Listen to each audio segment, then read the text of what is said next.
There's a lot of different apps out there that will allow you to show slides, right? I mean, Keynote does that. One of the things that I was looking for early on was to be able to control them with my phone.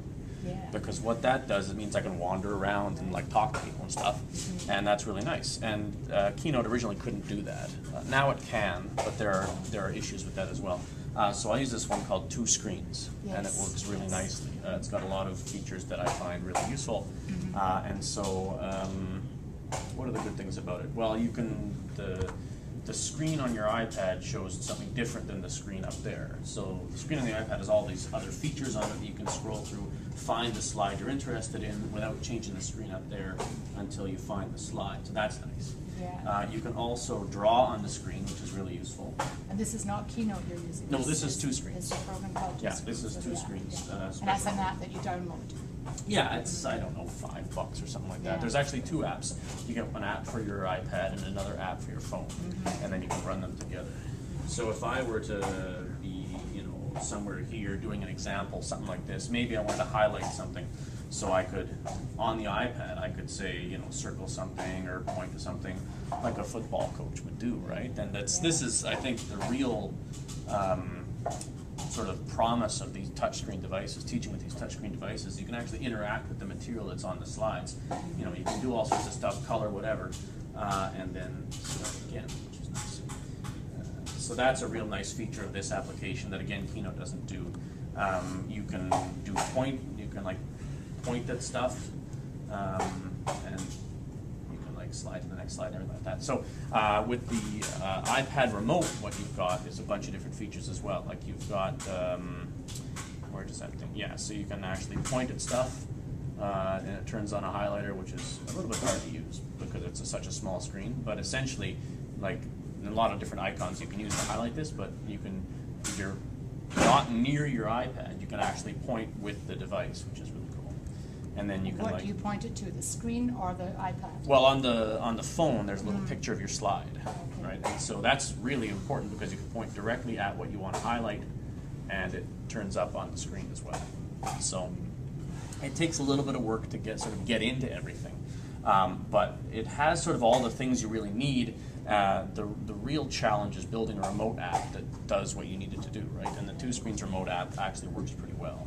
Gives you you can turn the presentation on and off if you want to. You can advance it to slideshows. You can set a timer that tells you I want to do 30 minutes, and then it will count down on the remote. So you don't have to be anywhere near this device. You can just teach straight from the phone, which is really nice. And is that a different app from the Two Screens app for the iPad? Yeah, there's a special one for the phone because they have to talk back and forth to each other. And that's the other thing that's really important is that the way that these two talk to each other is over Bluetooth. Now, if you're not necessarily up on the different wireless radio technologies that everybody uses, there's sort of two of them. There's Wi-Fi and Bluetooth, right? Wi-Fi is for internet, and there's usually Wi-Fi everywhere, which is great. Bluetooth is for devices that talk to each other. A lot of apps will use Wi-Fi to have these two talk to each other. In fact, the Keynote app, that's what it does. It gives you a remote control on here, and then your slides on here, but it uses Wi-Fi to talk to each other. And that's fine, except that Wi-Fi is usually really polluted. There's tons of Wi-Fi signals everywhere. And so if you're trying to squeeze your control signal through there, it's just going to be, there's nowhere to, it doesn't work. So Bluetooth is much shorter range. It's much easier to use because there's not as much sort of wireless pollution in the air, so to speak, right? So, yeah. A couple drawbacks with this one. You need to sort of make sure that your slides are formatted nicely. This one takes PDF and does really, really well if you just have PDF slides. It will also open Keynote slides natively, but Keynote on the Mac and Keynote on your iPad aren't exactly the same. And that's a real source of frustration for a lot of people because they build this beautiful deck in Keynote on their computer, and then suddenly they discover that none of it translates. All the images don't go over, the movies don't go over. It's just a mess. So it's a real pain. If you want to build a slide deck for your iPad, you really should build it on your iPad, or else export it to PDF, and then it's just the slides in the PDF and whatever animations you can get that way. So you prefer, though, to build it using Two Screens than using Keynote? The Two Screens, you can't actually build it on Two Screens. Two Screen is just presentation. Just the presentation, I see. Okay. So if you were running Keynote, which I have here, and I can show you how it works as well. Where the heck is it? There we are. So if you're running Keynote, then I'd have to change to the Keynote remote app on here as well. And then they'd have to negotiate and talk to each other as well. So say, for example, I've got this running. This is, again, a PDF, I think.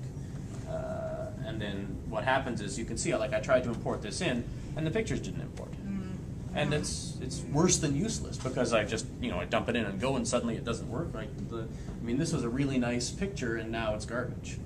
So it's incredibly frustrating to have that happen. And so if you want to develop for your iPad, either build it in Keynote on the iPad, or there's actually like a document that Apple produced that gives you hints and strategies to make sure that the document you produce in Keynote on your Mac is compatible with Keynote on the iPad. And I just wish they'd make them just talk to each other, because it'd be so much easier that way. Maybe you could advise them to do that.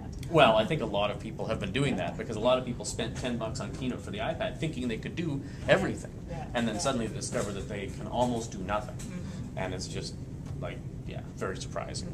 It's very un-Apple of them to do that, actually.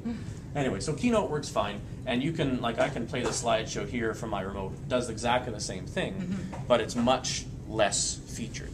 There's much fewer features. Like here, I can't just tap to advance the slide like you would. Like it's a remote control. You tap, you have to actually slide the slide over. Real pretty, but it's really not particularly user effective. And you can get notes on here, but you can't draw on here. You can't, highlight things and stuff. So it's not quite as good as the two screens, I find anyway. So I noticed you're using an iPad 2 and an iPhone 4. Yep. So what about if you only have the old iPad and the original iPhone? Does it still work? I think a lot of this stuff is compatible. I think as long as you've got 3GS or better phone and any of the iPads, all of this stuff works. Because all the phones had Bluetooth, all the iPads had Bluetooth, so that all worked. I don't know for sure. You'd have to sort of check your different versioning and stuff like that. But most applications now will run on 3GS and better, and then on any iPad. So. Yeah. This is great. Thanks, David, for showing us how two screens works. Sure. And I know some of the faculty are asking about that particularly, but also just what about the students? I mean, you're using this all the time in the classroom. Do you see any benefit to them in their learning as you're able to walk around the classroom with your remote device or whatever, or using any other app for that matter? Well, to me, the real benefit is being able to interact with the students better, right? If I'm teaching from a laptop, then I'm behind a laptop, and it makes this artificial barrier, and I have to come back to the laptop if I want to advance a slide.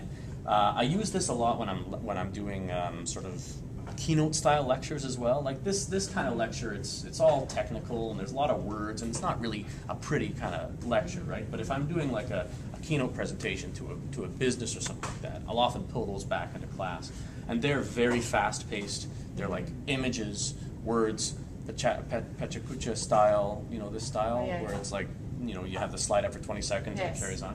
So they have to be very fast-paced, very easy to understand. And that, you can't be going back to your laptop every time to do that, because then you end up presenting to the laptop instead of presenting to the students, right? So I can be wandering up, if I'm in a lecture theater of a couple hundred people, I can be up at the very back row talking and still advance my slides and still point to things, still work and it'll still work. Oh yeah, well, Bluetooth, you have to be careful of the range. It's not huge, but as long as you know the limitations, you can not get involved. So, and especially like now that there are a lot of students that use their mobile devices, sometimes you sort of have to keep an eye to make sure that they're actually doing stuff that's related to content and not surfing Facebook or whatever. So wandering around the class makes it a lot easier to interact directly with students, ask questions, have students come up to the board and I do this sometimes. I'll project onto the whiteboard and then I'll have the answers hidden in the slides, and then they'll write the answer and then I'll reveal the answer, and then it's really kind of neat, and then they see it immediately. I mean, we all have done the work, and so we figured out what the answer should be, and then I review it sort of and here's what I thought the answer should be, and am I right or wrong, and we talk about what the answer should be. So yeah, I think that the student interaction and sort of direct contact with the students is really the important thing.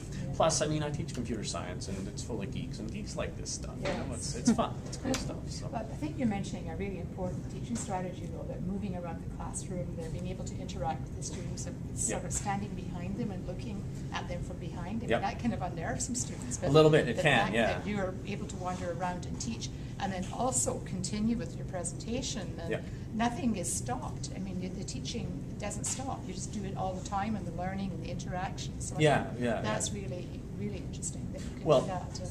well, yeah, no, and do it's, it well, you know. And I mean, it really brings, again, the whole point of the slides that you have. And if your slide deck for your class is just a bunch of words, then whether you can advance them or not is sort of, you know, dull, right? But if you've got, you know, animations and you've got answers that are hidden that get revealed, and you can do quizzes and stuff like that, then this becomes a tool that reinforces the learning rather than a crutch that is just, my notes are here and you have my notes, I have my notes, we all have the same notes. So has this transformed your teaching in any way? I mean, any impact at all on how you teach, the fact that you're able to use Oh, absolutely, yeah. No, I do a lot more sort of presenting questions and allowing discussion, which is a real challenge in a technical field like computer science. Is there's not a lot of sort of discussions to be had about the right answer to this formula or whatever, right? But I try really hard to bring questions that we can actually have discussions about rather than just me talking and them listening, right? Yeah. So I can do a lot more of that because I don't feel like I'm tied to the technology. The technology liberates me to be able to wander around the classroom, ask people for their opinions, and to get people up on the board and do stuff. So it's much more interactive. It's much more sort of communication between me and the students rather than, you know, me, you know, open brain, insert knowledge kind of teaching. I look at some of the newer classrooms with the smart consoles, you know, and I watch people teach, and they're kind of glued to the console. They don't dare leave it because they've got PowerPoint up there, they may be showing a video, they may be having something else going on. They really can't, they've got to stay there to operate all this technology, and it forms a barrier. It really does. Between them and the class. And a physical and a conceptual barrier. Yes, I mean, I think what you're able to do, and I'm hoping that through you and through what we're doing today, we'll be able to introduce this idea to others, that they won't see technology as being inhibiting, or they'll see it more as being a freeing up of yourself and what you're able to do in the classroom to be more with the students, actively with them, actively participating with them. Well, and the thing about that is just like anything else, you have to really know your stuff, not just your content, but also your tech. If you're going to use tech in class, you've got to be very familiar with it, right? So that it works every time, and it doesn't, you know, because, I mean, there's nothing worse than having, you know, sitting down for class and watching your prof set up the PowerPoint, and then having something go wrong, and then you're 5-10 minutes into a 50-minute class, and the prof is fiddling around with the tech instead of actually, you know, having the conversation that we're all there to have. So yeah, practice at home. I mean, it sounds silly, right, for people who've been teaching all their lives, but to sit down and, you know, plug it into your TV at home and see if it actually works, and see if you can make that connection. That's the best way to make sure you can use it in class. Well, other than the 2 screens app that you've shown us, David, is there anything else, any other one app that you would sort of give us as a tip, as a suggestion for using in the classroom? Well, I really like to be able to show things from the web, right? So like Safari, for example, as a browser is good, but there's a lot of other browsers out there that work a little better than Safari. So if I'm going to be showing how, you know, UR Courses works or something like that, I'll use, what is the browser that I usually use? I can't remember. I think it's even called Browser. There's one called Browser, and there's Safari. So, I mean, something if simple, it's surprising how simple it is, but just having a web browser here that you can interact with by your fingers gives you a lot of advantages of stuff. It's funny, the apps that I have, it's quite an eclectic collection because I use this, and, you know, sometimes I do stuff in the labs, and my kids will play with this, and we've got a lot of demos and stuff like that as well. So, but in terms of another app besides that, I mean, showing video on here is really nice. Showing pictures on here is really nice. It really depends on the subject. Oh, I know one. I forgot. I almost forgot. Prezi. This is, you guys do Prezi? Yes. Yeah, so I found, and they've just updated this. This is the Prezi viewer. And they've just updated this so that you can actually run some of your more complicated, detailed Prezis on the iPad. It's the same problem as with Keynote, right? You would make this beautiful Prezi, and then it doesn't find the Flash files or the PDFs. Well, now I think it does, and I didn't. Even on the iPad? Even on the iPad, I think it does. I mean, it'll convert. Some of the things will, and some won't. I think this is the one that one of these works. I don't even know. We'll try one and see what happens. So this is how I do my introductory syllabus lecture, because it's dull material, right? Talking about the grading scheme and the number of assignments and the plagiarism policy. I mean, it's dull, right? So we want to snap it up a little bit. I don't even know if this is going to work or not, but yeah, using Prezi is great, and I've been really happy that I could put Prezi on the iPad as well. Its limitations are a bit of a concern, but it's nice then to be able to just teach with the one device instead of having to lug, you know, I mean, you look like a tool when you have, you know, your iPad and your iPhone and your laptop and all this tech floating around. It's like, well, couldn't you just be a regular person? Or, I don't know. Anyway, yeah, so the Prezis work really nice, as we'll see. So what do you bring into the classroom with you when you teach? Is it just your iPad and your iPhone? You don't have a laptop as well? Well, it depends. If I'm doing any sort of tech demo, like if I'm writing code in class, then I need my laptop because you can't write code on the iPad. Or if I'm doing any other kind of tech demo, but if I'm just doing, you know, we're having discussions, I'm just showing content, this is definitely the way to go. Show us your Prezi. So this is my Prezi for and this is a problem, and you can see already the problem is that it converts the images, but they're not really high resolution enough to read. So you get this, which was really disappointing, and so you still can't quite use it. But you know, if you write the text in directly, it's great. But if you pull it from a PDF file, it's not so good. So I swoosh around, and then we talk about who they are and what they're coming from, what their faculty is, what year they're in. And this is a question that students are always really confused that I would ask. But you know, I mean, some classes, there's an obvious answer to that. It's a required course you have to take for your program. But for a lot of classes that aren't required, it's a really interesting question, and it gets people to think about, you know, and sort of motivate them so that I'm not doing a lot of discipline in class, which I hate doing. So yeah, and I mean, it's an hour-long Prezi, just talking about, you know, these are the textbooks that we use, here's some different versions, this is why this version is better than that version. And I walk them through the UR courses, and our faculty is doing these course information booklets. I don't know if you guys are moving to this or not, but it's instead of a one-page syllabus, it's about a 5 or 6 page document that includes all sorts of information. But it's just a document, it's dull. So you know, you walk it through and you show them the different websites and what the website looks like, and then we can show them the different parts of the website. Here's a calendar on the website, and over here there's where you can get your grades, and then down here there's a profile and blah, blah. Yeah, so just walks through all of these different things.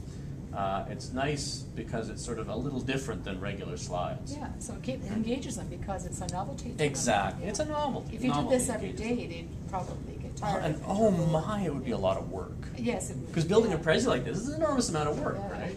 So this one's fun. This is the profile, right? And so here's your student profile. You can put your picture there, blah, blah, blah, which is really nice when you're interacting with other students. And the profile tells me when you're on and every time you've been on. So if you come to me and say, I don't know the material, well, I can say you never downloaded the lecture slides, so whatever. Anyway, so yeah, and it just goes on. So do you find that when you bring your technology into the classroom, do you find that most of the time when you're teaching a class, you have either like a Prezi or some kind of keynote or some kind of presentation, and everything is embedded within that presentation. So then you can wander around and use your iPhone as a remote Exactly. device. Yeah, that's the way I typically do it, because then the slides are up there. People can use those to reference back to the conversation that we're having. And I make my slides available online, which is always an interesting question, because then they have them. Does that mean they're going to fall asleep in class, or does that give them the opportunity to not have to write down everything I say, and we can actually have a conversation? Would you give them the answers though in the slides? No, that's the beauty of it, is I hide the answers in yeah. the slide. I can reveal them in class, but they don't have them on their downloads. They still have to come to class. They still have to come to class. There's still work that they have to do. Usually you bring them up to the whiteboard Right. or whatever, and they have to write answers, and then you can reveal them. Exactly. And that actually, I had to figure out a technique for that. What I do is I write the slide, and then there's the answers, and then I put a white rectangle over top of the answers, so that when you print them off as PDF, all you see is the white rectangle, but then I can make that white rectangle disappear when the slide plays in the animations. Yeah. Okay, we're almost finished here. I just want to ask you one last question. If you were to give any advice to some professors on campus who maybe feel a little bit reluctant or timid about using the technology, or they're just not sure if it will work for them, what advice would you give them? I think the main thing would be start small and practice. Like, don't build your entire slide. Don't take your entire deck for your 36 lectures and put them onto your iPad, right? Yeah. Do one thing. Right? Do your introductory syllabus as something fancy. Or, you know, if you have some discussion, do your midterm review as something fancy, right? Don't do all of it all at the same time, right? And then you can slowly, once you get comfortable doing one of those things, and then if it doesn't work, it's no big deal, right? And then as you get more comfortable, you can add more stuff in, right? So I think that's the thing. Start small and practice. Thanks very much, David. You're very welcome.